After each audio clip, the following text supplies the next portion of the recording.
आज खग्रास चंद्रग्रहण आहे आणि या निमित्तानं आज शनी शिंगणापूर येथे देखील आता ग्रहण काळामध्ये चौथऱ्यावरून जे दर्शन आहे ते बंद असणार आहे। रात्रीच्या वेळेला हे ग्रहण काळ जो आहे तो सुरू होणार आहे। त्या काळामध्ये चौथऱ्यावरून या ठिकाणी जे आहे बंद दर्शनासाठी भाविकांसाठी बंद असणार आहे। आपण सध्या गर्दी या ठिकाणी पाहायला मिळते आहे। आज ग्रहण काळ नेमकं काय या ठिकाणी महत्व आहे हे जाणून घेणार आहोत आपण गुरुजींकडून। काय सांगा, आज चंद्रग्रहण आहे, काय सांगा? या ठिकाणी आज खग्रास चंद्रग्रहण आहे।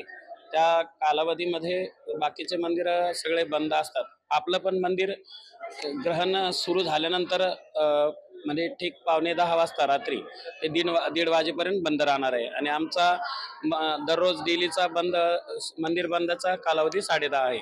आणि आम्ही वेद काळामध्ये देवाचं दर्शन हे चालू ठेवत असतो, कारण हे देवाला छत नाही असे सुद्धा भक्त सोडल्यानंतर त्यांचं असं दर्शन होतंच। त्या वेद कालावधीमध्ये आमचं दर्शन चालू राहील, कारण आमची नित्य जे आरती असतं ती सायम असते, म्हणजे सूर्यास्तानंतर एक आमची आरती असते।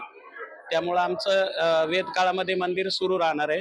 ज्यावेळेस प्रत्यक्ष ग्रहण कालावधी सुरू होईल त्यावेळेस भक्तांचा स्पर्श मूर्तीला होऊ नये म्हणून यासाठी आम्ही रात्री 9:45 ते ग्रहण संपेपर्यंत म्हणजे 1:30 वाजेपर्यंत मंदिर बंद ठेवणार आहे। आणि आमचा डेलीचा 10:30ला रात्री मंदिर हे बंद होतं। नक्कीच वेद काळामध्ये मंदिर सुरू राहील, मात्र ज्यावेळेस ग्रहण काळ जो आहे तो सुरू होईल त्यावेळेस मात्र चौथऱ्यावरून दर्शनासाठी मंदिर बंद असणार आहे। यावर कसं कुणाल जाय मराठी, शनी शिंगणापूर, अहिल्यानगर।